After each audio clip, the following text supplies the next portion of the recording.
What are some serial killer facts about serial killers that you find extremely interesting?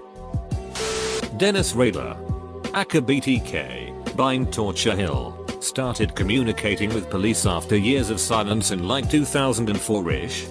He had gone decades without being caught and once again started sending taunting letters and items to them. He asked them if he could be traced if he sent them his writings on a floppy disk, and they assured him through a communication in a newspaper that no, they couldn't trace him. He sent them a floppy disk and they found metadata linking to his church. He was arrested shortly thereafter. He was hurt that they would lie to him because he thought they had developed a rapport. The serial killer Belakis liked to pickle people in barrels stored in his basement. Someone figured it out, but they couldn't get him because he was fighting in World War I. By the time they tracked him down, he had disappeared and left a dead guy in his hospital bed. He supposedly joined the French Foreign Legion and deserted that too. And I think history loses track of him after that. With the exception of one possible sighting as a janitor in New York. The janitor disappeared before anyone could confirm it. I believe the only reason they found the barrels was because they believed he was storing gas and there was a massive shortage on it at the time. Bella was away at war. So they broke in his garage to find the barrels. Only they didn't find gasoline. Mac Ray Edwards. He was a serial killer who worked for Caltrans. He'd kill his victims and then bury the bodies in places he would later help build the highways over. Not all his victims have been found. And many are very likely still under some of the California highways you may have driven over countless times. Edit. Thanks for the silver. I appreciate it. The Hillside Stranglers picked up a young woman to murder. Then they discovered that her father was Peter Lorre, a legendary Hollywood character actor. They let her go because they feared that killing a celebrity's daughter would bring too much attention down. The Golden State Killer, known at the time as the East Area Rapist, would often break into the homes of couples, making the woman tie up the man. He would stack dishes on the back of the man and threaten that if he heard the dishes fall, he would kill everyone in the house. Then he would grape the woman repeatedly and ransack the house for hours. At a community meeting about the rapist, a macho man stood up and went on a rant about how a real man would never let such a thing happen to him or his wife. The rapist proceeded to attack that man and his wife soon after, meaning he was attending the community meeting about himself. I don't recall which one it was, but I remember hearing that there was a killer who would only go into the home if the front door was unlocked because otherwise he didn't feel welcome. Lock your doors, people. I swear I only lock my door at nights because I heard about this guy. My partner makes fun of me because we live in the end of nowhere and no one locks their doors. But we haven't been killed by delusional vampire murderers even once. So who's the real idiot?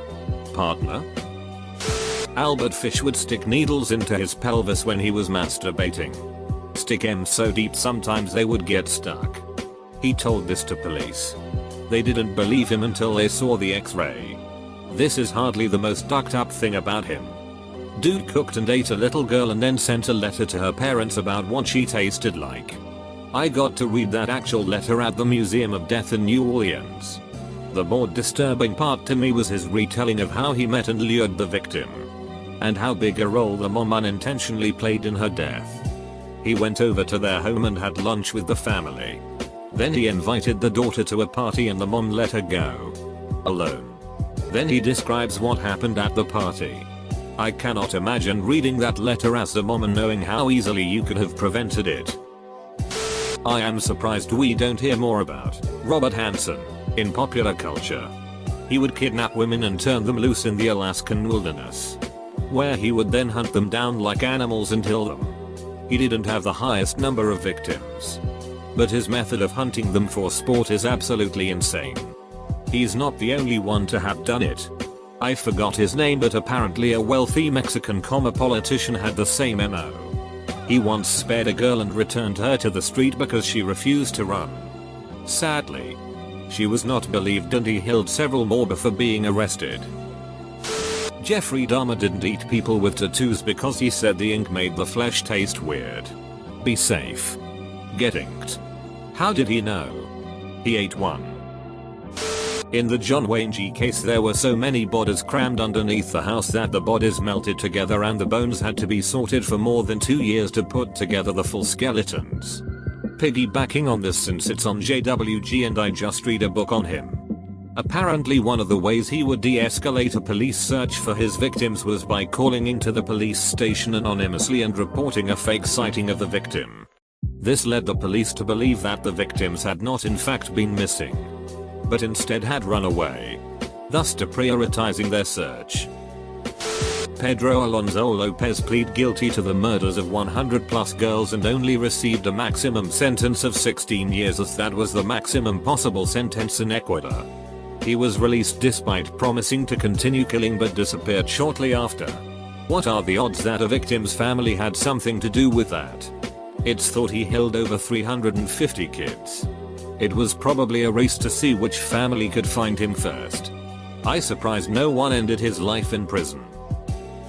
Pee Wee Gaskins. Most prolific serial killer in SC drove around in a hearse with a bumper sticker that read "I haul dead people." He told people that he needed it to take the bodies of people he killed to his private cemetery. He claimed to have killed between 100 and 110 people. Edit, a typo. Ted Bundy helped in the investigation of the Green River Killer and made a psych profile which ended up being closer to the actual Green River Killer than the FBI's own psych profile. That was also a huge part of the inspiration for Silence of the Lambs. Bundy also tried to masturbate to photos of his crime scene when Detective Keppel brought them in, which is why he stopped letting Bundy keep the files. I've been hearing little facts about Bundy for years now, and I always manage to learn some new ducked up thing. That most serial killers have roughly average, often below average IQs. And their reputation as smart and difficult to catch is because of a couple of high profile outliers and the fact that their victims are usually the sort of people who cops and society don't pay as much attention to. It's an uncomfortable fact that a murder with no witnesses and no obvious motive is by its own nature extremely difficult to solve. By targeting people you have no relation to, with only intrinsic motive, your chances of being caught are already slim. Jeffrey Dahmer gave the people in his apartment building sandwiches that could have possibly been made from his victims' flesh. How Jack the Ripper always cut the throats of his victims in a way that stops blood from getting on his clothes. Just stand behind them. Yes. Police? This guy right here. I think the fact that Ed Gein only killed 2 people is amazing because he is one of the most well-known serial killers. Charles Manson was never convicted of actually killing anyone himself. John Douglas of Mindhunter Game actually talks about that in the book. Says basically the reason that his parole kept getting denied was because he would have attracted such a group of nuts they couldn't release him for public safety. I find it interesting that apparently the BTK Kriller installed alarms at several people's houses because of their fear of the BTK Kriller. Richard Kuklinski killed a man and left his body in an oil drum outside of a diner just to see how long it would take for someone to investigate. He would order sandwiches from the place and sit on the drum while he ate. He also made a clicking noise with his mouth when he was angry. If you heard that, you were as good as dead. If you like serial killers, UFOs, conspiracy theories, and stuff like that, I can't recommend Last Podcast on the Left enough. It's insanely informative. And also insanely funny. Kuklinski is my favorite episode by them. Aside from the killing, BTK is such a self-serving, pompous piece of shit. He actually makes people fill out an application to write him in prison. Guy gave an acceptance speech at his own sentencing.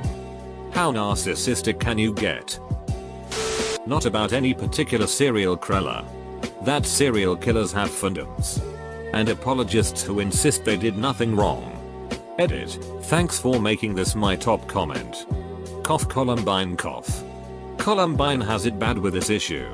Especially with the lady that almost shot up the school again but died for some reason naked in the woods nearby. It's weird and disturbing. In the 70s there was a serial killer who was known for raping and killing women. He went on a dating show and the woman ended up choosing him, but luckily she cancelled the date just before. You can find a video on YouTube. It's really creepy. Mark Brandon Reed, aka Chopper, was a renowned killer in Australia. However, he only targeted drug dealers and people who made attempts on his life.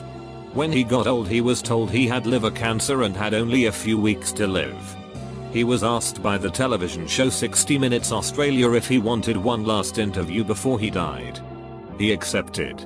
When asked about all the murderers, which he previously claimed as self-defense, not him, or he covered them up, he just confessed to all of them, claiming they were never self-defense and he had committed the ones he previously denied.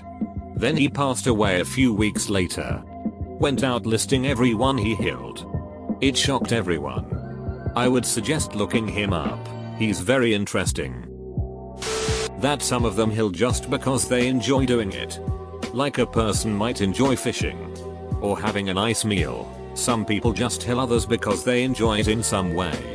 The interview with Arthur Shawcross really stuck with me, as he described the people he killed and was so calm and nonchalant about it. Like it was something he did as commonly as using the bathroom or eating a meal. Ted Bundy was known to only sleep on his left side during the first quarter of 1975. This is scarily specific. John Norman Collins used to pick up women on his motorcycle. The bodies of his victims, women, used to be dumped here and there, but they were always washed. Turns out he only killed women who were on their period. Also, he was referred to as John Norman Collins during his trial. He later changed his last name to Chapman, because there was a lawyer in town whose name was John Collins, and this was a way to distinguish between them.